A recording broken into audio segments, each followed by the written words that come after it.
The Indian Association of Structural Engineers, also known as IStructE, was conceptualized and constituted in the year 2002 by a group of senior professional structural engineers from all over the country. IStructE is registered under the Society's Registration Act 21 of 1860. IStructE is a national apex body of structural engineers in India with a mission to promote structural engineering profession and cater to the professional needs of the structural fraternity. In the short span of the Indian Association of Structural Engineers, also known as IStructE, was conceptualized and constituted in the year 2002 by a group of senior professional structural engineers from all over the country. IStructe Professor Mahesh Tandon, the Society's Registration Act 21 of 1860. IStructe is a national apex body of structural engineers in India with a mission to promote structural engineering profession and cater to the professional and policy matters related to civil and structural engineers. To expand its reach, IStructE has collaboration with various international professional like-minded associations and institutions. IStructE's prime objective is supporting and protecting the profession of structural engineering by upholding professional standards and acting as a mouthpiece for structural engineers in India. IStructE endeavor to ensure that its members develop the necessary skill in structural engineering and work to the highest standards by maintaining a commitment to professional ethics and standards. IStructE is actively engaged in organizing several continuing professional development CPD courses for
body of structural engineers in India member with a mission to promote structural engineering profession and cater to the professional and policy matters related to civil and structural engineers.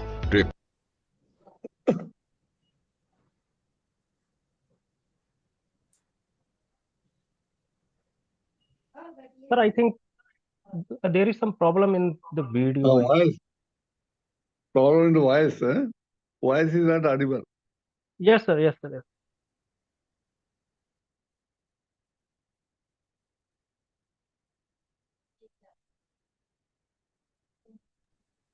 I think, sir, you may please. Apollo? Because my voice is audible? Yeah, sir. Your voice is audible. You may please continue, sir. Okay. Dear friends, welcome to the webinar. We organize such webinars every month. Today, our topic of the webinar is remaining life of existing civil structures. Brief about the speaker. Dr. Sharvil Alex Feroz. He is the proprietor. Expand its reach. Hello? Vikas, I'm continuing, eh? Vikas? Yes, sir. Yes, My sir. voice is audible? Yes, sir. Please, see, brief about the speaker. Dr. Sharvil Alex Feroz is the founder of Infrastructure Risk Management.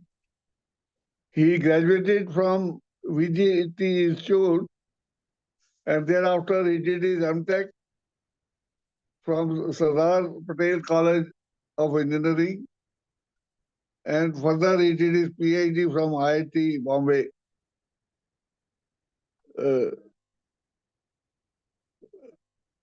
During his PhD program, Dr. Sharvil interviewed various civil asset owners and understood their challenges, especially regarding the life cycle management of such structures. Infrastructure risk management is the name of his organization, which is helping clients to minimize the operation and maintenance costs of their civil structures and extending their service life. Now, brief about the topic. The topic of discussion is the difficulties that owners of civil assets face because of deterioration, and the resulting expenses are in certain situations loss of revenue. The engineering concept of remaining life analysis of civil assets and how it aids clients in making decisions about repair and rehabilitation will be briefly discussed by him in the session, and the benefits derived by the clients in terms of cost minimization and robust decision support. Now, I request Dr. Feroz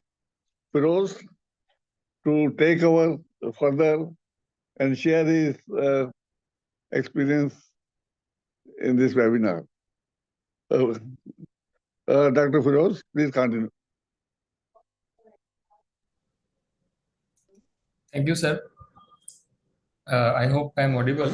So first of all, thanks to you, sir, Dr. Dhawan, sir, for taking this initiative and introducing the new technologies and spreading it through this platform of IStructE.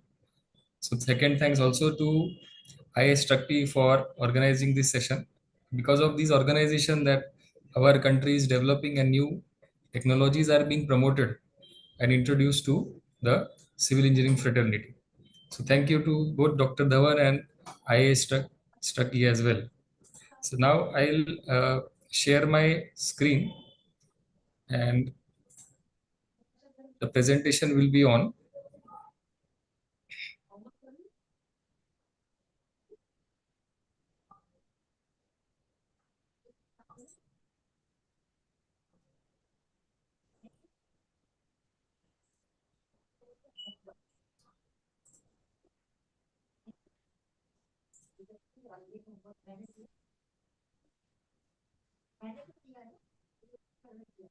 I hope you can see the screen. Yes, all the participants, you can see the screen. yes, sir. Yes. Okay, wonderful, wonderful. So, okay, before I actually begin, I would like to tell you a story about why life came in my life, like remaining life of civil structures, why it came in my life. So basically, as Dr. Dhawan also mentioned that before I started my PhD from IIT Bombay, I used to visit all of these civil structures like PW department, the industrial structures, the port structure, and so on. And I used to talk with them and try to understand what are the challenges which they are facing with their structures. And even with the state of the art that we have today, there are certain challenges which are yet to be solved. So we found out what are these challenges that are yet to be solved, are still not solved in the engineering field. And then we thought that why not take up research work in form of my PhD that I did, and uh, try to solve these challenges that currently the asset owners and the clients are facing. So I have listed here some of the challenges. So primarily there are three major challenges which any civil structure asset owner faces.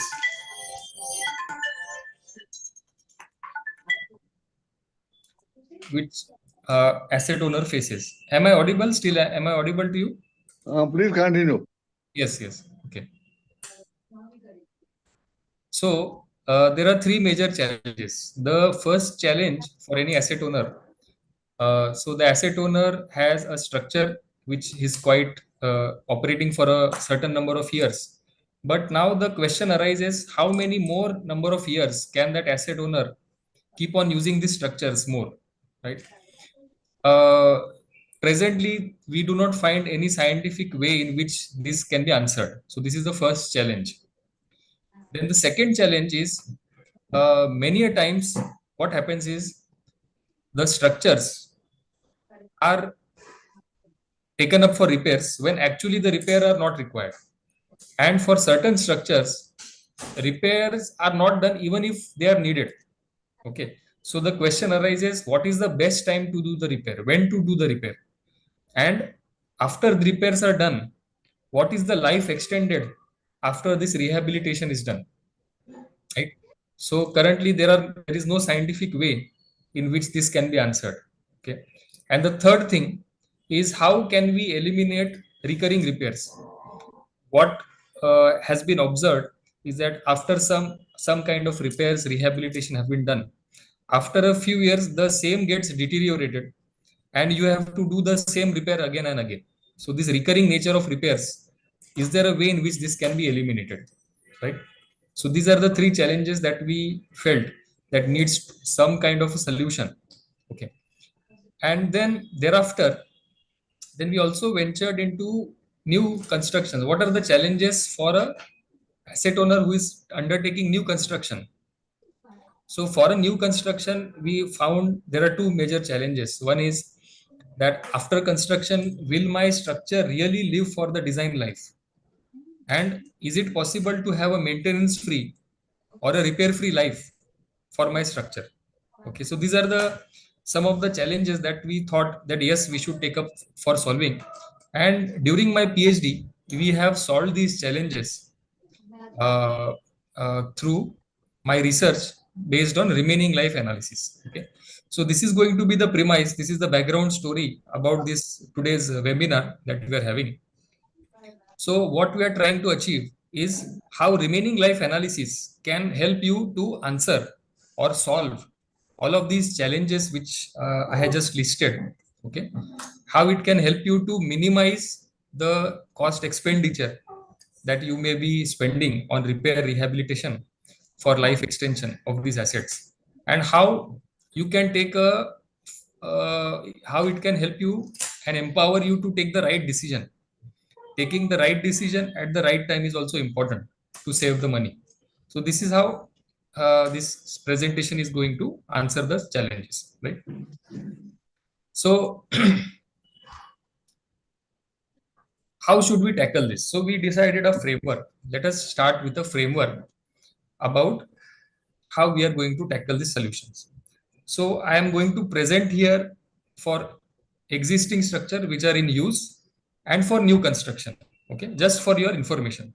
But today's focus will be purely on remaining life analysis, which I have highlighted here. Okay. So for existing structure or in use structure, the steps that are involved. Okay. So what is the objective?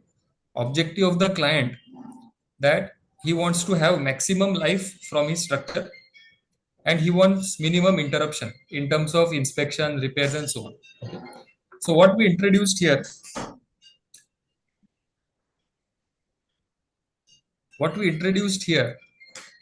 is let us first fix the target year up to which the client wants to keep the structure operational. Okay, this is the first step.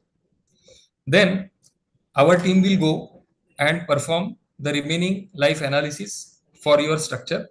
Okay, find out how much more life is left into that structure, and then depending upon the difference between the target year up to which you want to keep the structure operational minus the remaining useful life, for that much amount of years, do the rehabilitation design, which is called target life rehabilitation. Okay, so this is the steps involved. For new construction, the process would be kind of similar. The first stage would be similar, where you fix the total design life. Then you perform the major maintenance free life design, which is again one of our technologies. And then third step is to provide the construction specification and the testing regime. Okay, so this slide is just for your information, but as I told you, that our focus today for this session would be performing how to perform remaining life analysis for any structure. Okay, and also I'll give one disclaimer here, that since we have limited time for this presentation, it is not possible for me to cover all the aspects how when you are doing remaining life analysis, but I will touch upon just one single aspect which will give you a good idea how this concept works and how this analysis is to be done for your projects. Okay, so before I begin, one slide to research, just to tell you what work has been done at IIT Bombay during my PhD. So the main thing what we wanted to solve here was why people, before we started providing this service, why people were not confident in doing a remaining life analysis.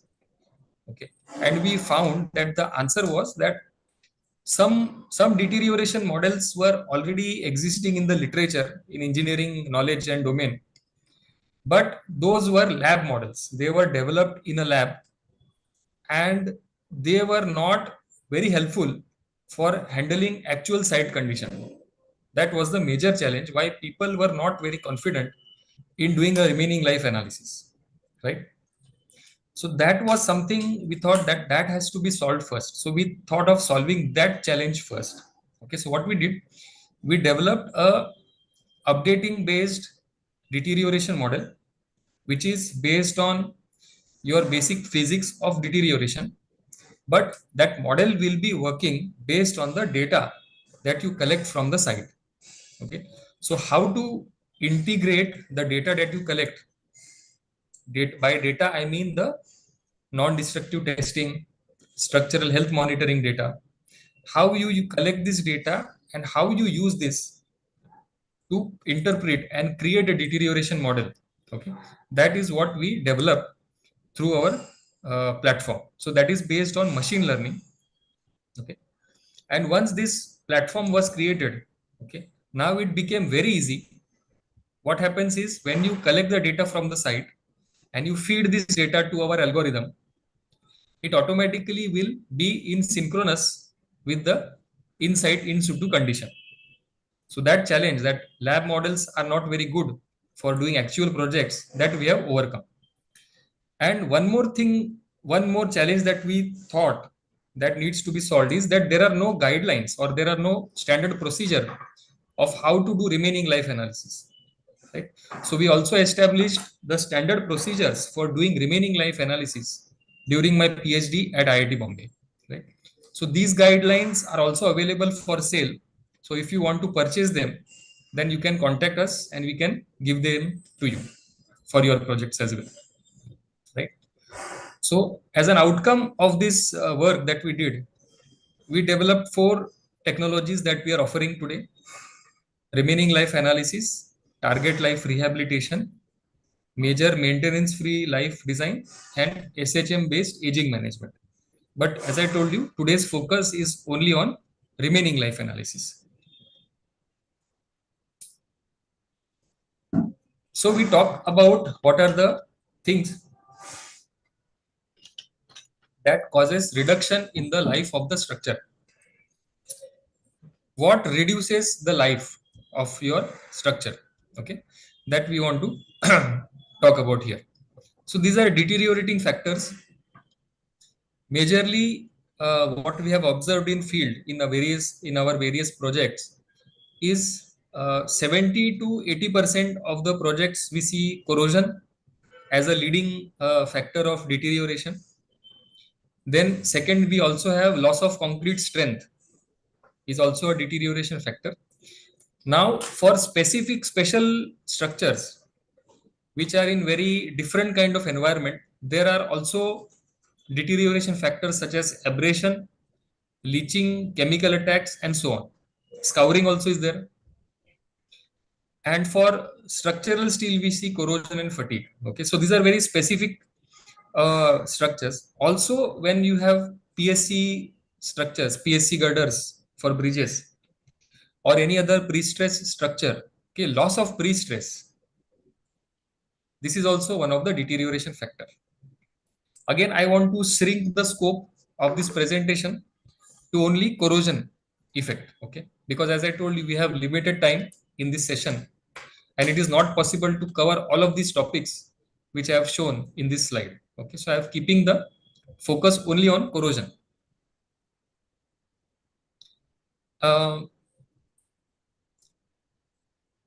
The real reason for failure, actually what happens is, in our engineering, when we were in our engineering undergraduation level or even in master's level, we were all taught to design the structure with using the superimposed loads, live load, dead load, wind load, and earthquake load, right?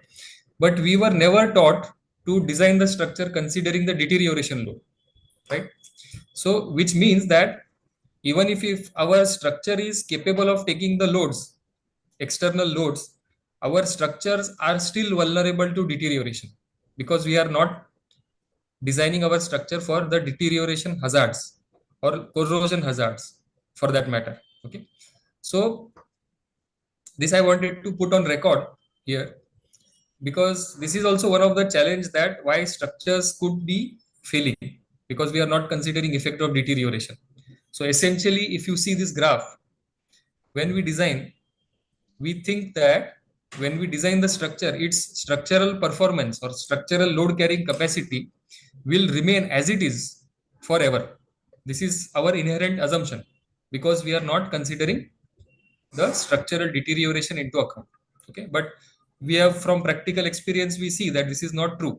Deterioration structures are vulnerable to deterioration, right? Now, I wanted to make a differentiation between the conventional structural assessment and a remaining life analysis. Okay, so I'm presenting all these concepts and ideas through graphics. Okay, because it is very easy to convey the idea through graphics rather than presenting through equations and so on. So in this presentation, no equations are there. Okay, so understanding the concept becomes very easy for you. Okay. So on the left hand side, as you can see, this indicates the conventional structural assessment in which we periodically, after a few years, let's say 3 or 5 years, we do the structural assessment of the building or a bridge or any structure. Okay, so here T1 indicates one time when you do the structural assessment and you do all the test and you find, okay, the capacity has slightly dwindled. Okay, but then in that conventional structural assessment, you do not get to know what will happen from 6 months from today, 1 year from today, 3 years from today, right? You again then go after 3 or 5 years and again do an assessment, and then you at a time T2, and then you check that, oh, the capacity has dropped down drastically, right? So this kind of, so sometimes it may happen that the structure can fail before the second periodic assessment gets done, because we do not have any prediction for future in the conventional structural assessment, right?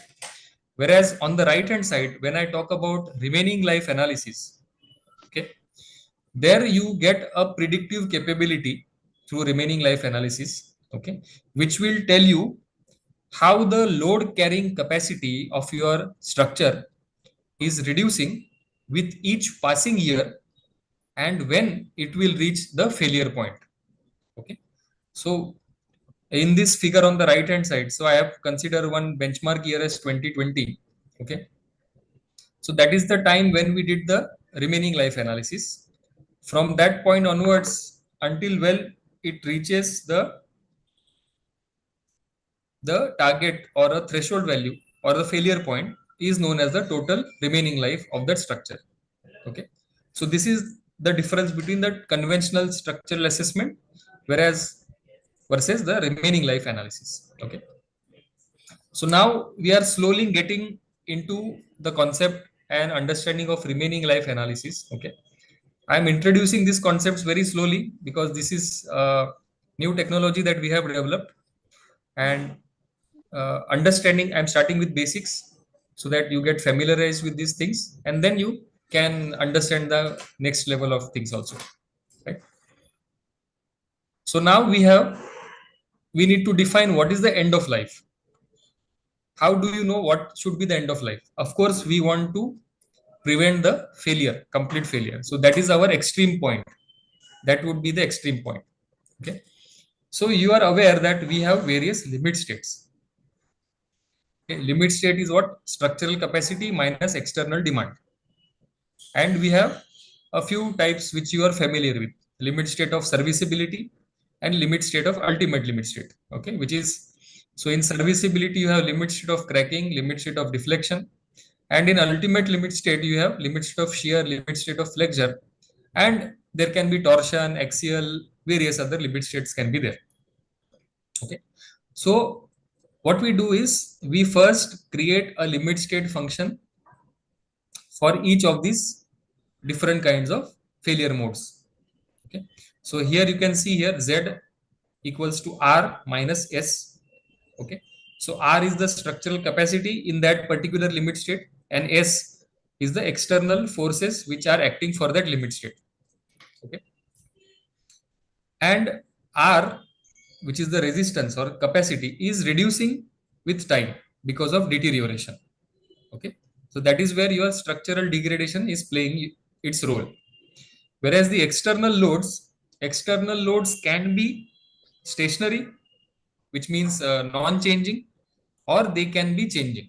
So in the figure on the top right, you can see R, which is the structural capacity, is reducing because of deterioration, and the external loads may or may not increase depending upon the type of load which is acting.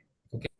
And whenever they intersect, that is supposed to be the termination of the life, which is indicates the failure, structural failure.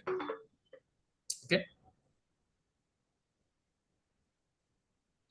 Then we have the next step is we calculate what is the probability of failure for each of these limit states. Okay. So it is the time varying probability of failure which we calculate. And then finally we have the target or acceptable probability of failure.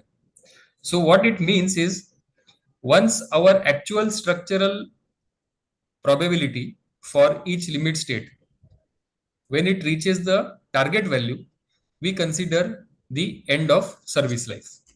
Okay. Now this interesting point comes here. How do we collect the data, structural health monitoring data, non-destructive testing data, and how do we create the deterioration model? This is an interesting point that I also mentioned in the beginning, and how we solve that point. Okay, so this is an important step. Again, this is if you go for the technicalities, it becomes very mathematical because it is based on AI, ML, artificial intelligence, and machine learning. But what it does essentially is you take the data from so our team will go at your structure site, at your project site, collect all the data. We create, then the data is used, is fed to our algorithm that we have, our in-house algorithm that we have, feed it out to our data, and then it will create the deterioration model, which will be in line with the actual deterioration that is taking place in the structure. So just what I'll explain to you in this figure, there are two lines. Okay, one is a continuous line, another is the dotted line. So the continuous line indicates some theoretical prediction which is available in the engineering knowledge, some deterioration model, but it is not good for your site condition. Okay, and what we do, we go and collect the data and then update that model to give a corrected deterioration model using artificial intelligence, so that now we have a model which is representative of your site condition. So this is a challenge. This was one of the major challenges why people were not doing remaining life analysis before, and that problem we have solved in this stage here.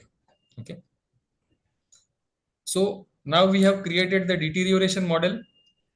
We have all the limit states that we want for our structure. Okay, now we have to calculate what is the life of the structure. Okay, so in this indicative figure, what I have shown is three limit states. Okay, limit state of M1 is limit state of cracking, M2 is limit state of shear, M3 is the limit state of flexure. Okay, and each will have its own deterioration model. Each will have its own capacity and it will have its own deterioration performance. Okay, so as you can see here, the deterioration performance is different for each limit state, and they also reach the threshold value at a different time. So whichever limit state reaches the threshold first is considered the end of service life for that particular structure. So now if you consider limit state of serviceability as your criteria for end of service life, then whenever your limit state of cracking or limit state of deflection achieves its target value, that would be the end of service life for your structure. Or maybe if you are consider limit state of flexure to be your ultimate point, so then whenever that ultimate flexure limit state M3 reaches that threshold value, okay, that is considered to be the end of service life. Okay. Okay, so with this background information, now I will start showing you some practical applications of projects that we have done. Okay, I will start with one bridge project here. Then after that case study is done, I will show you what are the outcomes, what are the potential outcomes that you as a client can get, and what are the other kind of projects where this can be applicable. Okay. So as in this case study, I have considered this bridge and I am focusing on the girder. So this would be considering a simply supported girder, rectangular, I have considered here. Okay. So this is, as you can see, this is the elevation and plan of the girder, which I have considered here. Okay. And now our objective when we have taken up this project for evaluating the life of this bridge, our first objective is that to understand that it is a reinforced concrete structure, RCC. Okay. So it is made of two types material, concrete and reinforcement bar. So only these two materials can get degraded because of the environmental effect. So our objective here is to evaluate the present concrete strength. Okay. And by present concrete strength, I mean the FCK, characteristic strength of the of that bridge girder, and the corrosion status, which will help me to create the deterioration model. And here on the left right hand side, as you can see, I have considered two things: mu, which is ultimate moment capacity of that girder, and WC is a function of cracking. So this cracking of the concrete is due to corrosion. Okay, the focus here is corrosion of the girder. Corrosion of the reinforcement of the girder which is taking place, and it will affect my ultimate moment capacity of that girder, and it will also affect the cracking. Because of corrosion, concrete will start to crack. So when my concrete will start to crack, that I am going to tell you. through this analysis. Okay, and as you can see that the moment capacity and the cracking function depends upon the yield strength of the reinforcement, the AST cross sectional area, the dimensions of the girder, okay, and the concrete strength.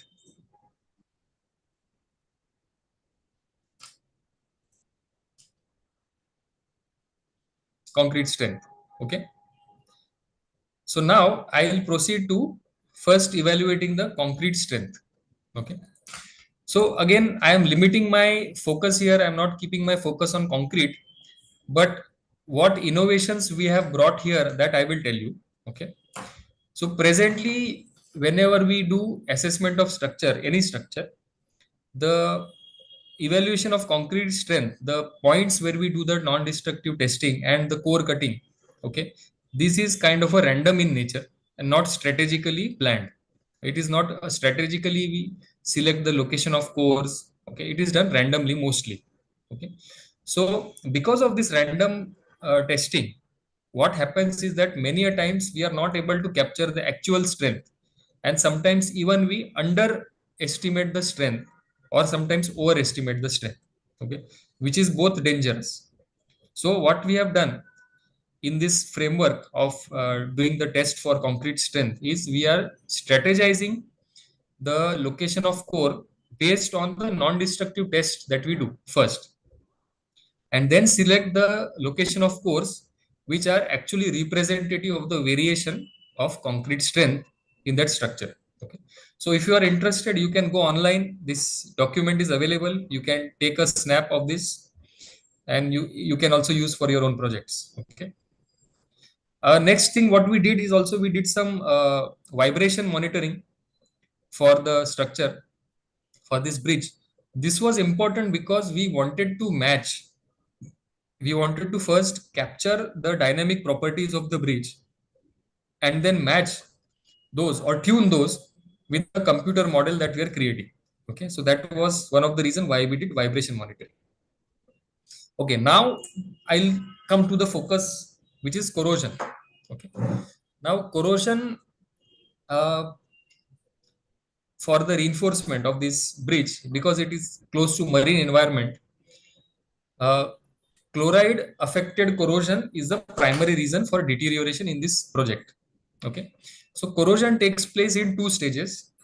In stage one, what happens is the chlorides which are coming from outside, they start penetrating through your concrete, and it will take some time to reach the reinforcement level.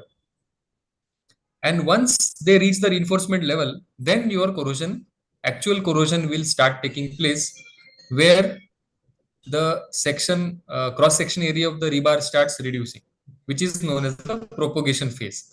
So we have these two stages, and we have to create the deterioration model for both of these two stages in order to calculate the remaining useful life of this bridge. Okay, so this is another representation of how the chlorides are penetrating. Okay, figure on the right hand side indicates how the chloride, once they start penetrating, how is their profile. This red line indicates the profile. Okay, so this is the rebar, this is the total cover, and so on. Okay, so in this project we wanted to first identify how the chloride has penetrated inside the concrete. Okay, so in this specific project, what we had to do is we created a grid system on the girder. Okay, the grid system which I showed you previously. Okay, similarly that we created a grid on the girder and we located the points where we want to do the testing. Okay, so this is one of the chemical tests that we have to do for this specific case. Again, this is very case specific, the example that I'm showing to you.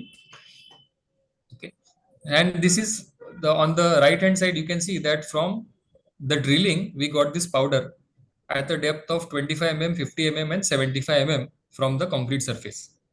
Okay, and in this figure you can see just one location, but there were multiple locations from which we took such samples. Okay, so these are the multiple samples that we have on the left hand side, as you can see. So this is the various locations that we took, and this indicates the amount of chlorides from various depths. So this is based on the chemical analysis of the concrete that we have done. And after this data is processed, then we feed that to our machine learning algorithm, which will create our deterioration model for predicting how the chloride is penetrating through your concrete. Okay. And from this information, from that deterioration model, we now are in a position to calculate when the corrosion actually started in the bridge. So corrosion initiation, as I told you, it takes place when the chlorides penetrate through the concrete surface, concrete cover, and they reach the reinforcement level.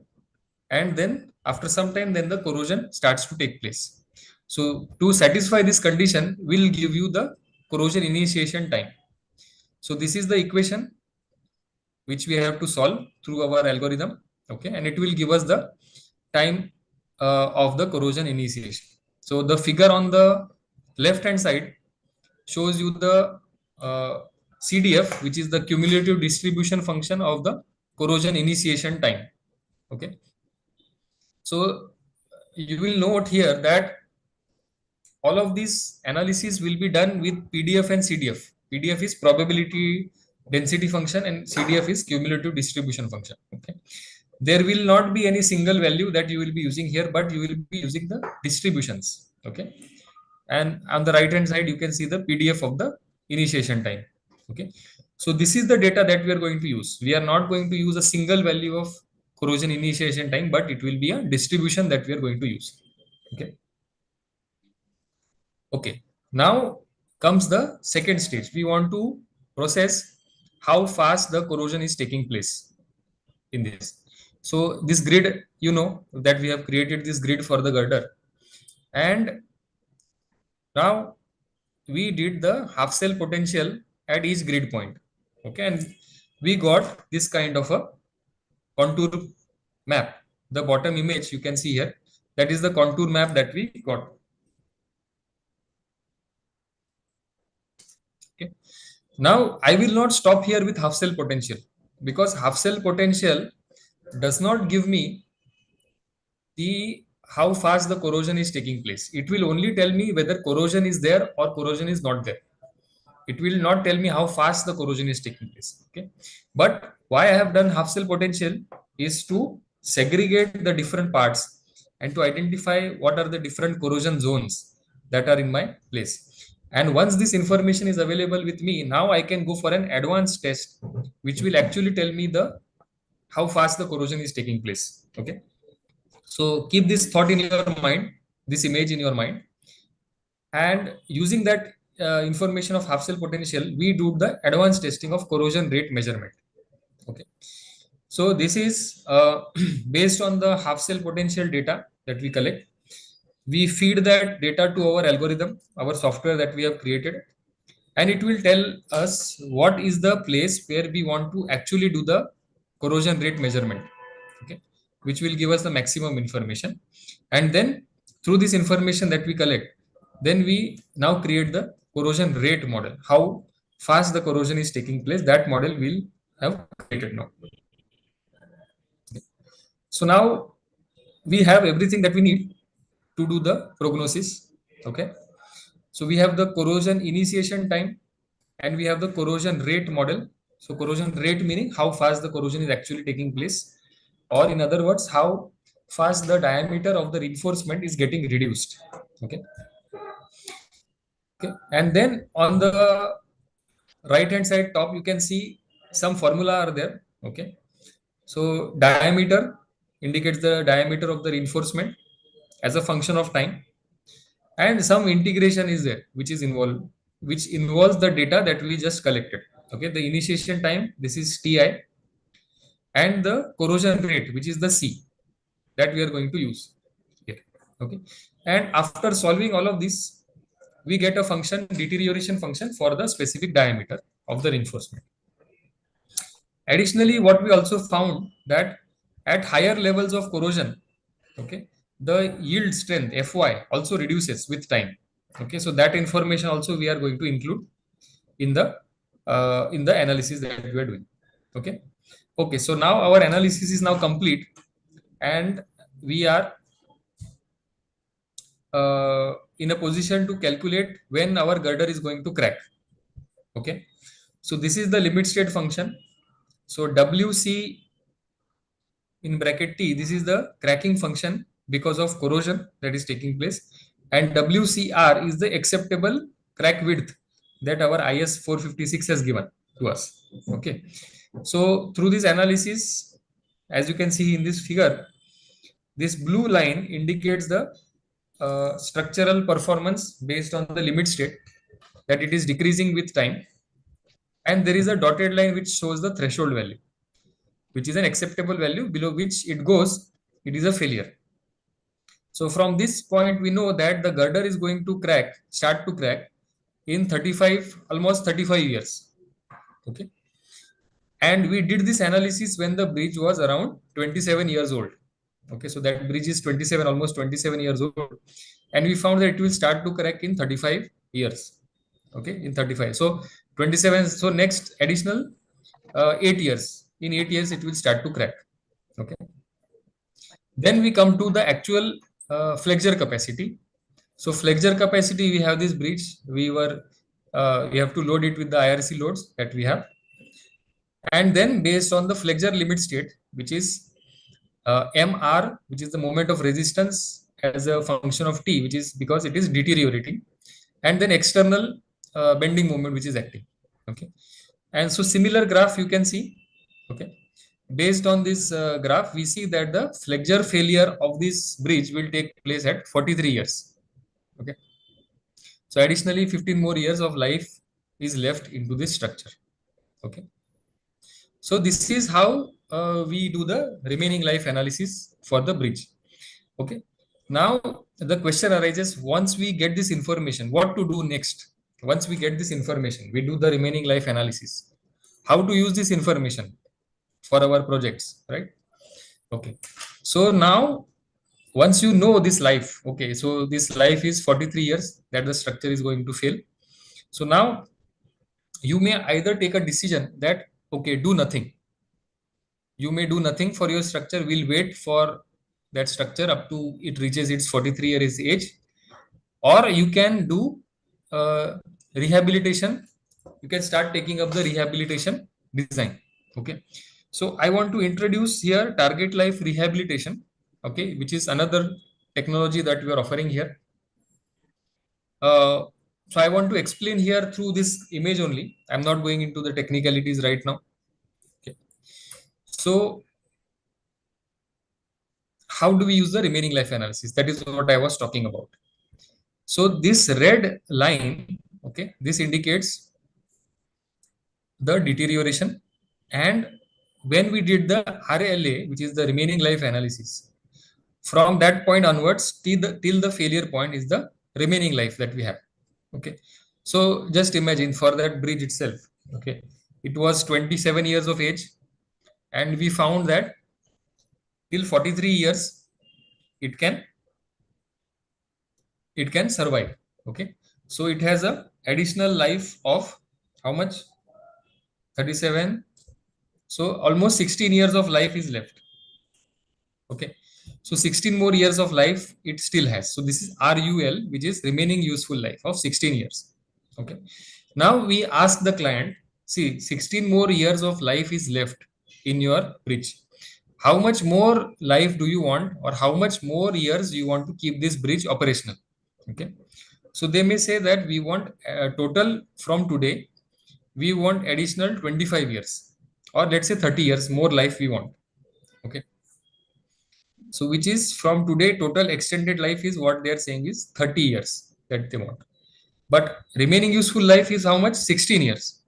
So 30 minus 16, which is 14 years of additional life is what they require. So target life rehabilitation does the rehabilitation considering only the additional 14 years of life rather than considering the full life.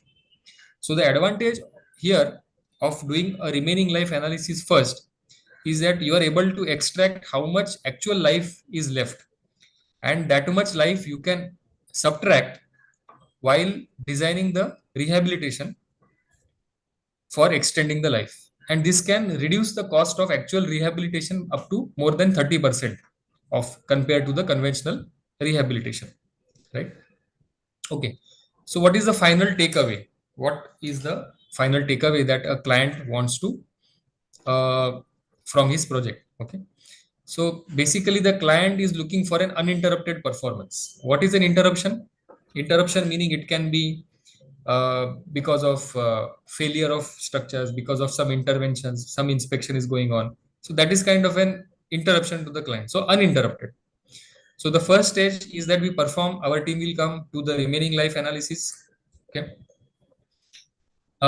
Find out how much more life is left into the structure, then decide what is the best time to do the rehabilitation, and based on the target year, how much more life you want, how much more years of extension of life you want, we create the target life rehabilitation design, and then finally provide the specification, construction specification along with BOQ for executing the project. Okay, and as I told you, more than 30% of the project cost can be reduced, so client is also very happy, right?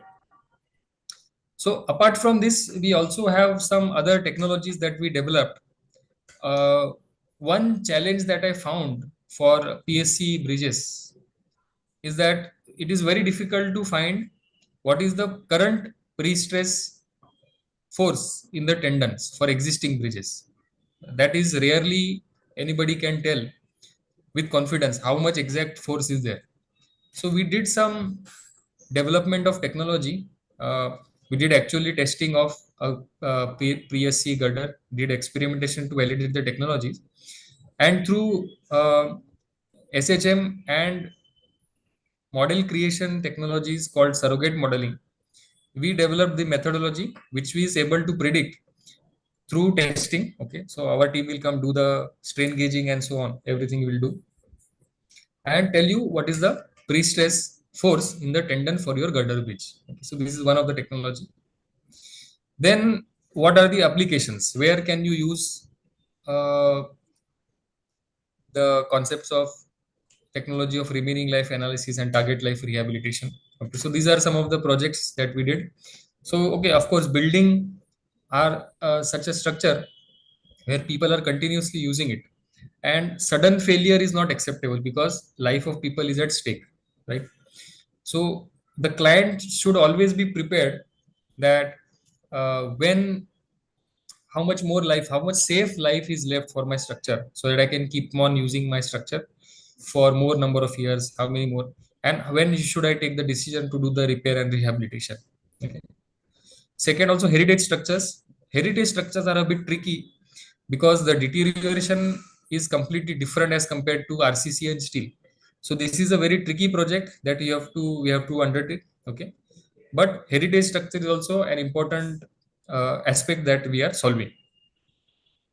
Then this another industrial aspect. Now industrial aspect, it becomes very important for them, such as industry like refineries and so on, power plants, because here these assets are part of their income generation, which means that these are income generating assets for the client. So just one day loss, okay, can cause uh, revenue up to revenue losses up in crores, just one day loss. So they require this kind of predictions of life because they want absolute certainty what is the life of their structure. Okay, so recently in October last year there was one collapse in a refinery, right? So such collapses can be avoided. Also last year there was another collapse in a steel plant. So all of these things, you can imagine that if such collapse takes place, their losses runs into hundreds of crores, not just the structural cost but the business chain cost that is involved, right? Another project is this metro line and the port structure. Now these are very vulnerable to corrosion. So how can we make it eliminate the repairs, need of repair from the structure, how much more life can we achieve, and so on. So these are some of the projects that we have done. Acha, this is one more interesting project. This is a spherical tank used for oil and gas industries, and here also the application is very much important because even for just inspection of this structure, you have to stop the entire supply chain. So if we can tell them what is the best time based on remaining life analysis, when can you do the inspection uninterruptedly, that is most valuable for these kind of clients. Okay. So finally, I will summarize. Now, this summary of this presentation is in form of when you should contact us. Like, okay. So what is the scenario in which you should contact us to help you? Okay. So first scenario is when you actually want to calculate in a scientific way how many more years your structure will be useful for you.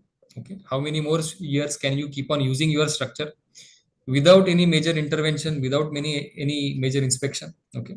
And in a scientific way. Okay. This is a scientific way that we are providing and not a subjective way. Subjective way meaning many people can say that, okay, we feel that life of your structure can be 5 to 10 years. This is not a scientific way. So the scientific way is which I have shown you in this presentation. Okay. Second thing, when you want to contact us, is you want to avoid collapses proactively. I gave you this example of this collapse in refinery and collapse in the steel plant, and also many bridges have also collapsed. So just imagine if you have done this remaining life analysis, you automatically will come to know when your structure is going to collapse, and therefore you will start to take care in terms of proactive repair and rehabilitation for your structure and avoid the collapse. Third thing is when you want to increase the life of your asset beyond its original life.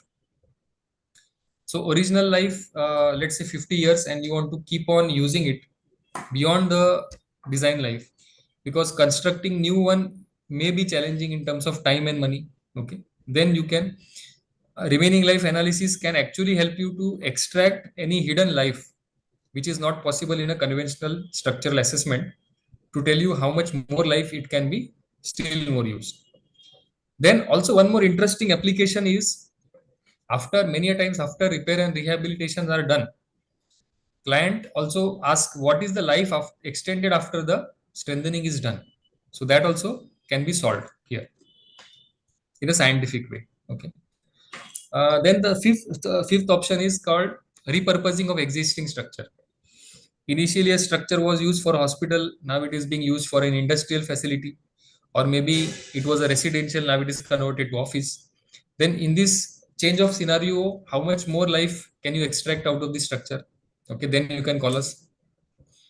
Another thing is many of these, if you focus on industrial aspects, industrial clients which are there, they are always acquiring new companies, and in their company they have plants which have all these civil structures.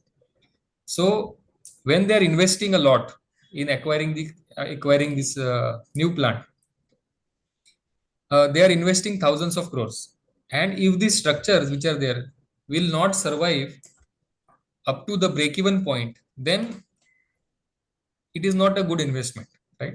So before any structure is acquired, you can do the remaining life analysis to actually check whether investing in this structure is useful or not. Okay. Also this can be applicable for your day-to-day consumer also, where you are looking for a new flat. Maybe you could do a remaining life analysis to check whether that building is safe or not. Okay. Then the next one is eliminate unnecessary inspections. See, why do we do inspections? Because we want to check the health status of the structure. But once we do the remaining life analysis, we come to know up to how many years it can live without any major inspections or major repairs. So then you can eliminate unnecessary inspections. Also, you can also calculate up to what year the repair and rehabilitation will be actually not required. Now, this will be useful for clients who do not have funds right now to take up a major repair and rehabilitation work. So if we tell them that, okay, 7 more years, you need not do any repair rehabilitation, during that time, they can start accumulating the funds, and they, at the end of that year, they'll have sufficient fund to take the repair and rehabilitation. Okay.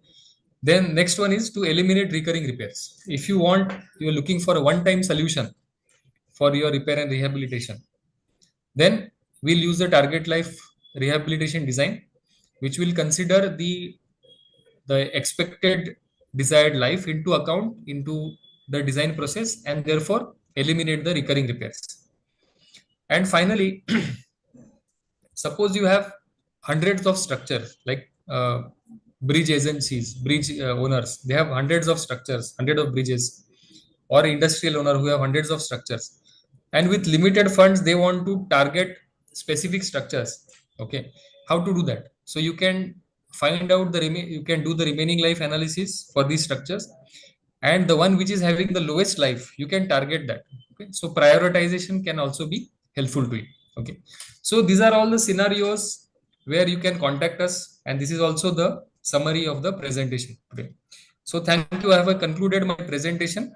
Now we can have any discussion if you have, that we can have a thank you. Yes, excellent presentation. You have given so many case studies of analysis and then your conclusion. But before I give the house to the persons, I have one or two questions. My voice is audible? Yes, sir. Yes, sir. My voice is audible? Yes, sir. Your voice is audible, sir. I have, before I give to the audience, I have one or two questions. Yes, sir. You have explained so well. The topic of your talk is primarily on the remaining life of existing civil structures. This appears to be a conceptual problem. And you talked about the deterioration, primarily due to the corrosion. But I feel that deterioration does not lead to the structural failure, even if it is left unattended. It leads to only serviceability failure relating to service life of that particular element. So here normally, whether we take a building or a bridge, we have to see that the total bridge or total building is at present, what is the status now? Because see, the building might have constructed, say, 30 years back. Our codal provision now are revising. The loads are being changed, the wind loads are being changed, earthquake loads are being changed. So now with the combination of loading, of course, you have correctly said that what is the status now with the help of non-destructive tests and core samples. But I am interested that there are several elements in a structure, say building.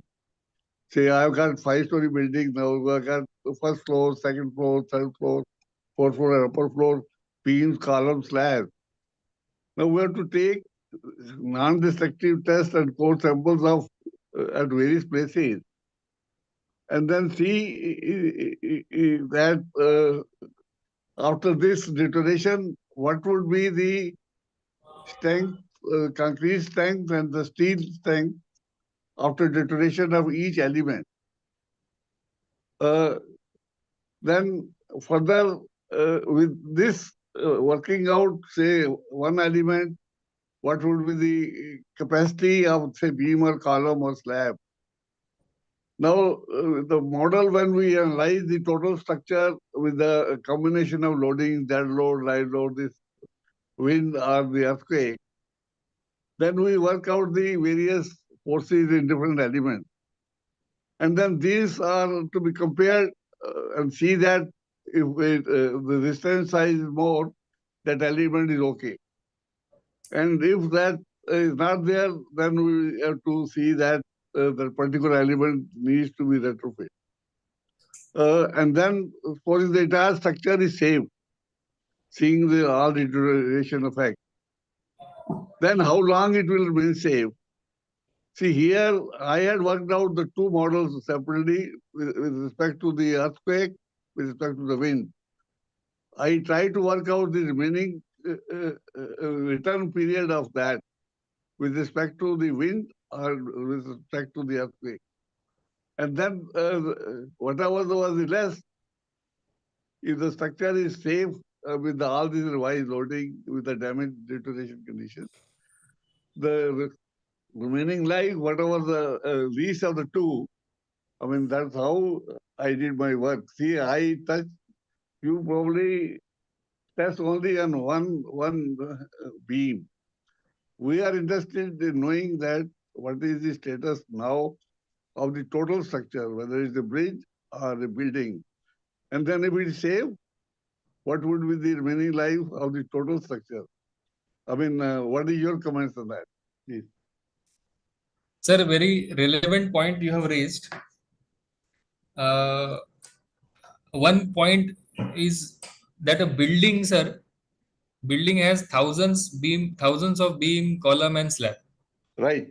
Inherently makes the building a complicated structure as compared to a bridge or an industrial structure like a chimney or some other power plant structure, sir. Right. So, in this presentation, what I have shown you that a single girder I have taken. Since I had very limited time and the scope of this presentation was very limited, I kept my focus only on a single element. The reason it can be easily conveyed to the audience. No, but when you take a single element, then it would not be remaining. It would be the remaining service life. See, there are two different terms. Which when I studied this Kurti's method and other method, when you are talking of an element, then it would not be the remaining life. It would be the remaining service life of that particular element. This is what I want to say. Please continue. Yes, absolutely. So the thing is that we have to use some engineering simplification. I'll tell you why we have to use engineering simplification. See, if we do extensive remaining life analysis for each and every element of a building, cost will go skyrocketing. Okay. So in that bridge project that we have done, under various IRC loads, so there are 5 girders for that bridge. Under this under the IRC load combination, we identify which one is the critical girder. And we did remaining life analysis for that critical girder. Because if we did the extensive testing and extensive analysis for all the girder, cost will become prohibitive. We have to use engineering simplifications. Situations where, and especially for a building which has thousands of elements, we have to use the bridges. Various tests I did, non-destructive tests, say rebound hammer, all the ultrasound velocity tests. See what I did the normal if the entire structure with all the tests becomes the normal distribution, then we need not worry. Then we will feel that the chassis, the entire structure uniformity is there. So that's how I made an attempt to check. Can you please continue? Now, Vikas, which are the other questions? Yes, sir. Yes, sir. We have some questions in the Q&A box. Please, one by one. First question is, we have Mr. Vijay Vineshimpi. We have manual for bridge evaluation for calculating remaining fatigue life. How far this code we can utilize for the Indian scenario? So that when you say fatigue, it talks about steel bridges. Steel bridges is the focus when you say about fatigue, right? So for steel bridges, for specifically railway has a very good guideline for their bridges and specifically steel bridges. So those are already in place for steel bridges, how you can do the fatigue life. But the challenge comes when fatigue and corrosion starts to take action together. Then the thing becomes complicated. And then we have to go for a detailed remaining life analysis for such kind of projects. Okay. Just for fatigue, if you have fatigue, then our standards are there. Railway standards are very good. Those you can use. But corrosion plus fatigue, then we have to go for detailed analysis. Okay. Thank you, sir. Ms. Tanuja asked the share cost of this analysis. What? I did not understand. Share the cost of this analysis. Share the cost. Okay. Understood. So generally the cost of this project, how we work out the cost, that I'll tell you. So before taking up this project, okay, we consider the cost effect of not doing a remaining life analysis first. We speak with the client, we say that, okay, if you do not do remaining life analysis, how much it will affect your balance sheet? And if you do a remaining life analysis, then how it is going to increase the benefit in your balance sheet. So that difference delta first we calculate. Okay. And once we calculate the delta, we arrive at a cost benefit for the structure for that particular asset. Okay. And then we have a certain percentage we charge as a fee for that particular project. So to give you a very good example, as a ballpark figure, you can imagine that the cost can be within the range of 0.9 to around 2% as a general norm. But depending upon the complexity of the structure or the importance of the structure, that can vary. But we do not directly give the cost. We first speak with the client whether they really require a remaining life analysis or not. Because the advantage of remaining life analysis is it is related to the revenue of the structure.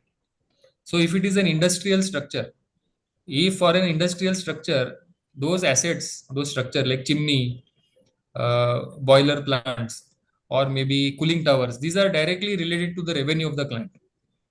So in that case, we talk with the client whether you really require remaining life analysis, and then only we tell the price. That is how our pricing structure works. Thank you, sir. The next question by Mr. Sairam: how to decide the failure threshold? So failure threshold is defined in terms of probability of failure, which is available in codes. In our code also it is there, an international Euro code also they have given. For ultimate limit state, probability of failure of 10 to the power minus 4. For serviceability limit state, 10 to the power, I think minus 1 or minus 2 is there, the probability of failure is defined. So for each limit state, you calculate the probability of failure and compare with this target value. And once that actual probability reaches the target, that is considered the failure for that structure. Thank you, sir. The next question by Mr. Ram Babu Prasad: how this methodology will be helpful for complex building structure, particularly heritage and historical structure? So for heritage structure, it can help you to extend the life for preservation. Because see, heritage structures which are mentioned, which are designated by archaeological survey, these structures cannot be demolished. You only have to preserve them. So this technique that we have developed will help you to preserve these structures. Thank you, sir. The next question by Mr. Murli: how is this applicable to a multi-story building where the members are many and does not affect the entire structure, and how can the rehabilitation be carried out based on the analysis as it affects the residents in terms of safety and cost? Understood. So this is a very challenging thing for a building structure. We have done a few buildings as well. The challenge there itself, the challenge was that while the residents are still inside the building, how are we, in what way can we proceed with the strengthening of the building, right? So in such scenario, what happens, also Dr. Dhawan also mentioned that lot of members are there for a building structure. So in this, first we do a engineering simplification. Okay. In that engineering simplification, we first identify the critical points, critical members, and I think uh, there was one more presentation which I made, which was specifically only for buildings only. That presentation focused only on buildings. That was, I think, last year or something. So in that presentation, what I said is, for building structure, we have to identify, there is a criteria that we have developed. We have calculate the capacity to demand for each member first, and out of them we find the critical one. And for critical one, once you have identified, so each floor will have its own critical element. Out of this critical element, we do the life analysis, remaining life analysis, and identify which one is having the least life. So now once you have shortlisted some of the members which are most critical, now you have to do rehabilitation only for that localized element. So without disturbing the entire building, very locally you can do with the surgical accuracy, I can say, the rehabilitation without much disturbing the entire building. That is how remaining life analysis can help you for such kind of projects. Thank you, sir. Next question, Mr. Manos. In a RLA study, what return period should be considered for wind and seismic effects? So that, as I said, for a when you want to consider life extension, or maybe you want to calculate how much more life is there, the best guy to tell you about how much life is the client itself. Client will be the best person to tell you how much more life they are looking for. Okay, that is the first thing. From the perspective of return period, now return period can be a bit complicated, because depending upon the importance of the, if you consider IS 875 for return period, various return periods are given based on the importance of the building. So I would say that feedback from the client and importance of the structure will be the two criteria. And again, with more discussion with the client, what exactly they require, you get more insights upon how much should be the return period that you have to consider for the forces of wind and seismic. Thank you, sir. Mr. Manisekar asked, can you please explain regarding evaluating existing pre-stress in a bridge girder? So that technology we have developed, I will briefly tell you what it does. So there are two kind of tests that we have. One is based on load testing, and which will so two categories that we have developed. One is based on actual load testing, and one is based on strain gauges that we have. And the outcome of these tests will, that data that we collect, we provide to the this model, surrogate model that we have, and that model has the capability to link based on this data how much tension or how much pre-stress force is there in that particular tendon. So that we have validated this model through extensive testing. We also done a few live projects as well, and the reason of doing these two tests, load testing and strain gauge based test, is that each of them can cross validate the other test. So you get a kind of a closed loop where each test can validate the other, and you get more accuracy in terms of the tendon pre-stress force that you calculate. But at this platform, I can only share this much with you, because it is again these guidelines are again proprietary of IIT Bombay, where I did my PhD. So if you want these guidelines, they are all available. We can give them to you. Thank you, sir. Mr. Unnat asks, in the presentation, you have told that we can avoid unnecessary inspection using this technology, but the environmental condition affecting the life of structure may change. And in that case, the rate of deterioration computed earlier will be of no use. Absolutely, that is correct. Yeah. But then, if whether the question is whether you expect there any change or not, sudden changes never occur. There are only gradual changes for such kind of a structures, and these kind of changes are already accounted when we do the remaining life analysis. Let me give you one very good example for the bridge project itself. See, we would expect that whatever initial loading the bridge was subjected to, that will remain forever. That is not the case. The load on the bridge is expected to rise up to a certain level because of increased traffic, right? So this is a change in load condition. So all of these is actually accounted right at the beginning. So we have to consider all the possible foreseeable changes that are going to take place, and for, let's say, some unforeseeable changes which could take place, like an overweight size cargo is crossing. Okay, so then we also have early warning system that can be there in place, which can keep on giving you warnings. So this is the ways in which you can handle such situations. Yeah, thank you, sir. The next question by Mr. Tejas Kulkarni. What strengthening measures can be opted to extend the design service life of structure? Please elaborate. Okay, understood. So the design strengthening methods. So strengthening, I'll give you briefly like the strengthening measures once you do the rehabilitation. Even the strengthening material that you are using, let's say concrete or steel or carbon wraps, they also start degrading once you apply this on those structure. Okay, so what we need to actually consider is the effect of degradation of this material in their design itself. So that is what we are doing in the target life rehabilitation. So we are also considering the effect of degradation of this repaired structure into the calculation, and then considering the life extended of the structure. And the methodology of strengthening can be the conventional concrete jacketing, wrapping, external pre-stressing, additional extra section, all of these can be used.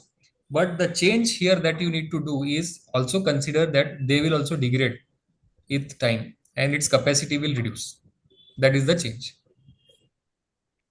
Thank you, sir. Miss Tanuja asked, we have multiple block of 3-story around 30 years colony and rebars are mostly corroded as seen during routine maintenance. NDT tests were done.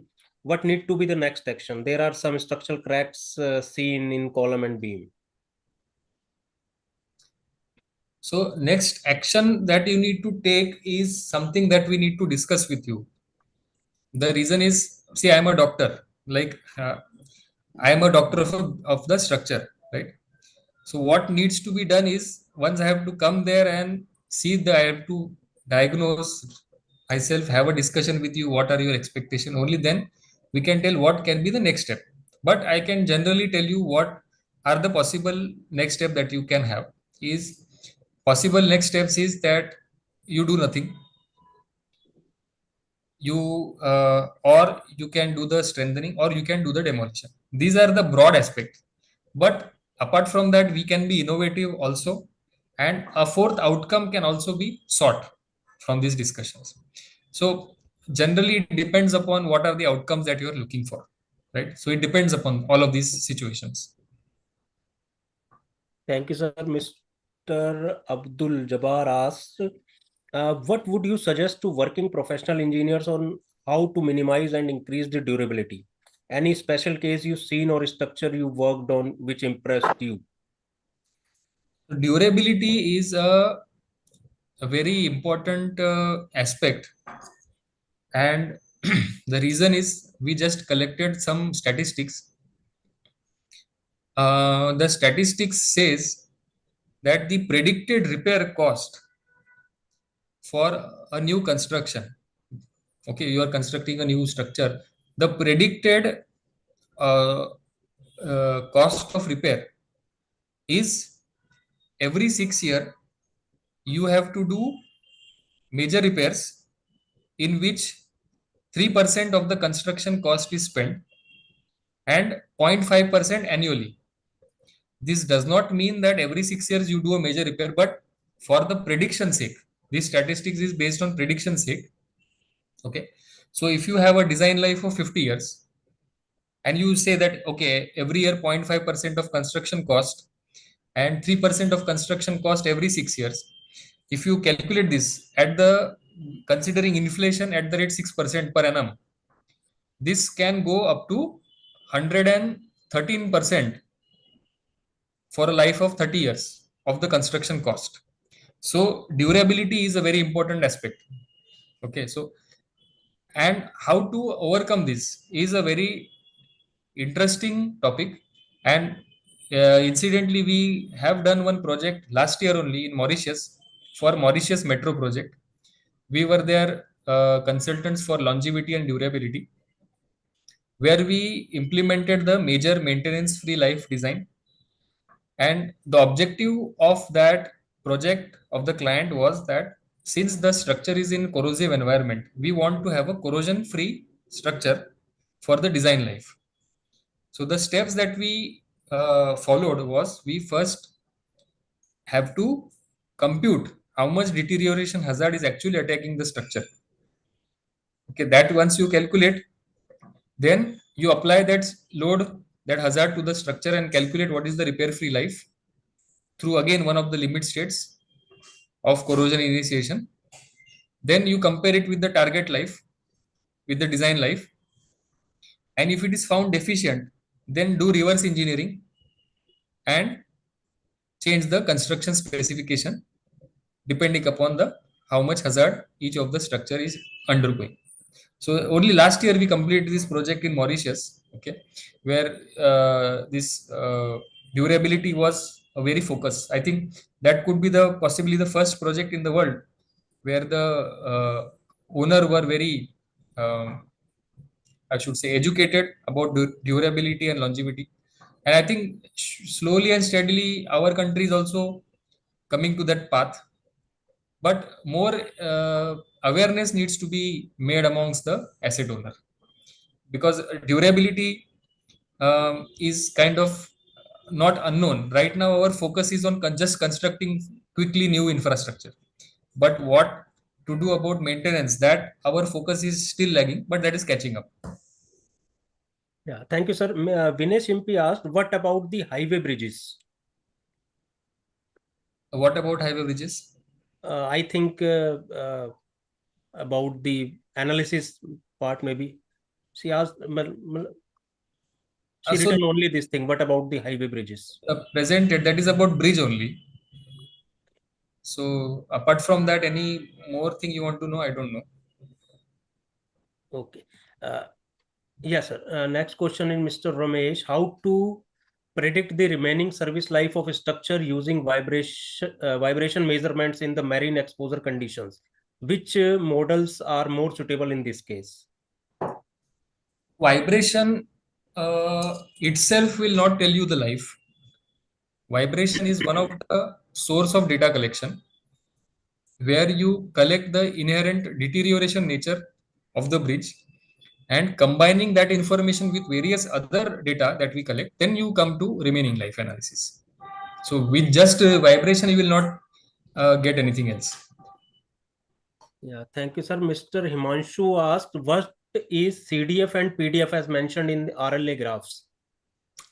Okay. CDF, the full form of CDF is cumulative distribution function, and PDF is probability density function. The See, when I say that the load moment carrying capacity of my beam, so when we design, I'll give you a very simple example. When we design our beam with IS 456, okay, we calculate the moment capacity. Let's say 100 kilonewton meter is the moment capacity, right? So that is a single number. But actually, do you think it is exactly 100? No, it is not, right? Because concrete strength varies from point to point. The size, the width of the beam, depth of the beam, that also changes slightly from place to place. Okay. So if you consider all these variations, because of the variation in the construction quality, we do not get a single 100 kilonewton meter. We get different values. It can be some place it can be 90 kilonewton, some place it can be 99, some place it can be 105. So these range of values are there. So to capture how to represent this range of values, that is represented to CDF and PDF. So that is the concept. You can go and check these concepts also on the net. More like through pictures also you'll able to understand more clearly. Thank you, sir. Mr. Arun asked, how did you build your ML model? What was the role of RE model of structure in building ML model? So this my PhD research was entirely for this what we developed. So that entire software was developed in this PhD research, and thereafter, once we completed that, then we finalized or fine-tuned the software much more to suit to other projects as well.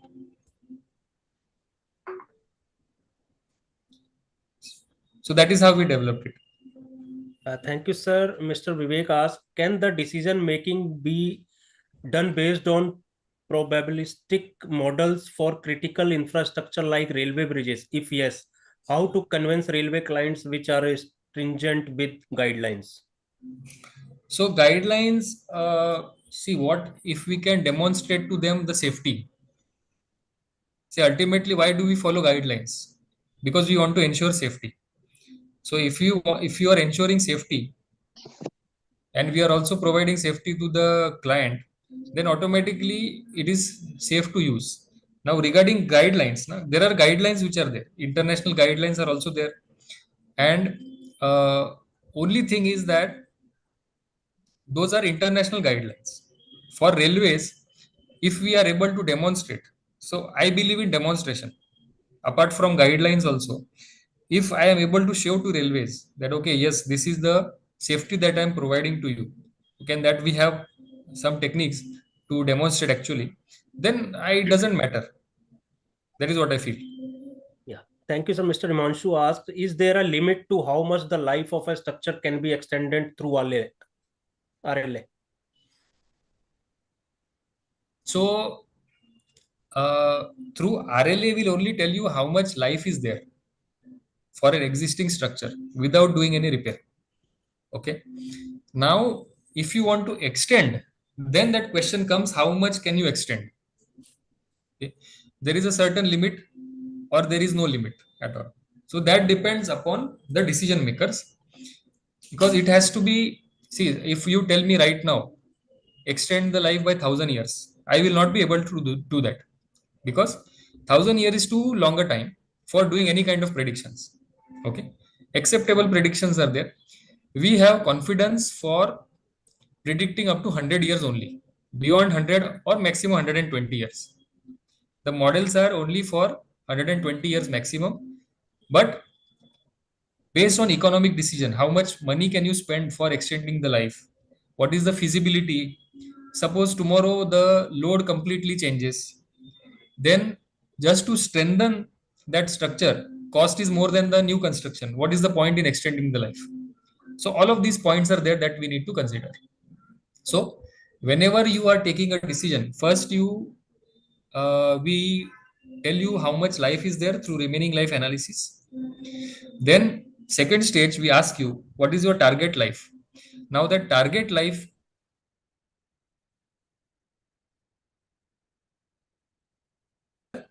or it can be based on how much cost is going to incur for taking up that project. So all these factors are taken into account. Thank you, sir. Mr. Ravi Sachdeva asked, I stay in a building in Delhi which is 35 years old. Kindly guide complete steps to ensure structural strength and to increase life of building. It is a 7-story building. Test half cell potential test is showing 90% probability of corrosion. Carbonization test is showing majority pink color result for 80% columns average. Please guide what to do. You can, if you have my number, have you noted my number? You can contact me on that.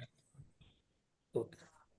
Thank you, sir. Mr. Pratik asks, does the software account for the varying behavior of different material under similar environment condition? How does it handle non-metallic materials or composite structures? So presently the software is only for concrete and steel. Okay. And it can be used for marine environment, different kind of environment. We have modules for that, which can used as a plugin to this algorithm and software.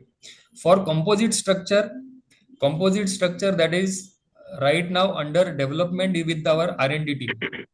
So right now it is not at an applicable stage right now. It is at an experimental level. But what we have started to do is we are conducting tests in collaboration with institutes, and they are giving us data, so which is helping us to create that model now. So if you consider composite like some alloy, if you're talking about that kind of composites, then it is not right now applicable. It is applicable for concrete and RCC fully. Thank you, sir. There is another question by Mr. Manisekar. Distress of structure is different for case to case. How the model can be generalized for all structure to determine the remaining life? Yeah. So the model is not generalized. That would be unrealistic if I generalize the model. Each project site is different from the other. I cannot use model which I used for a project in Bombay for the same model to be used in Delhi. I cannot do that. So it has to be case specific. Only difference is that I collect the data from that site condition, and then that data will make the deterioration model in synchronous with the site condition. So we have to collect the data, then we can create that model for that structure. So yes, we do not generalize. Thank you, sir. Mr. Ramesh asked how to identify the chloride threshold in the RC structure to identify the corrosion initiation phase. How to predict the remaining life service life. How to remaining service life based on chloride profile and sensor data. So the chloride threshold depends upon the type of reinforcement and the type of concrete. So each will have, stainless steel will have its own threshold, galvanized steel will have it different, and carbon steel will have its different threshold value. You just imagine, even stainless steel also can get corroded. Only difference is that it has a very high threshold value. So more chlorides are needed to corrode stainless steel. So that is the thing, and these can be measured. And we actually collect what we did. We collected the data from various parts. We have collected close to 600 data samples that we have right now for different kind of steel in different environment, which is available with us. That data we are helping the client to select proper materials, construction material, to be used for repair rehabilitation as well as new construction projects.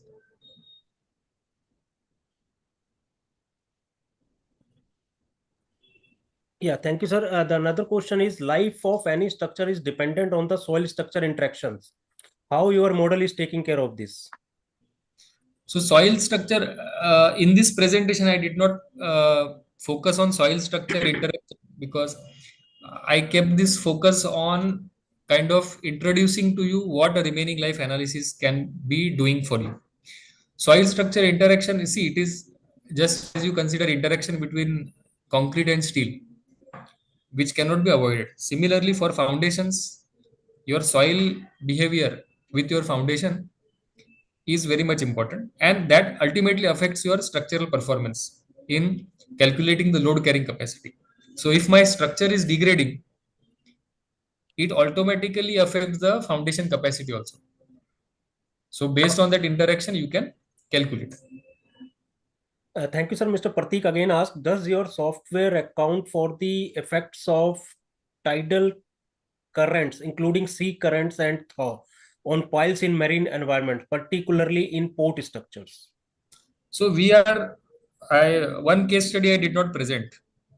That is for the jetty structure. We are because that is currently in progress. So that is why I did not present that project here. In that, we are supposed to find out the life in various zones. So for a jetty, you have this tidal zone, then you have this splash zone, and then you have the atmospheric zone. Each zone will have its own deterioration. So as I told you earlier, we have to first calculate the hazard level in each of these zone, and then use those hazard levels to calculate the life of the structure. So that we have to be very careful about calculating the hazard levels. So the important thing here is that you calculate correctly what is the hazard level numerically. Presently, if you imagine our 456 IS codes, they just say that exposure level extreme, severe, medium, right? But there are no numbers it doesn't give any number to quantify the hazard level, right? So we have these techniques to calculate the hazard. There are equipments which we are using, and then based on that we calculate the life. Thank you very much, sir. These are the only questions. Thank you. Thank you very much, sir. Yes, sir. Thank you, sir. Really wonderful lecture. You have been able to explain all the questions put to you. The basic thing that you said that we have to work out the remaining life analysis, then target life, then the data that we collect through your, this machine learning software, you can actually work out both things. What is the resistance? What is the actual load coming? And then decide what we want ultimately. Excellent presentation. Thank you so much for sparing valuable time and sharing your good experience to the participants. Friends, every month we organize such monthly lecture. Next monthly lecture will be by a different person on 23rd of February. And then I encourage persons who are not members of the association should become the member for their personal benefit. So that's how I conclude. Thank you, everybody, for participating. Dhawan, thank you. IStructE. Because of you only this is possible. Else it was not possible at all. Thanks to you, sir. Congratulations. Well prepared and well explained. Thank you so much. Thank you, sir. Thank you, sir. Thank you, sir. Thank you.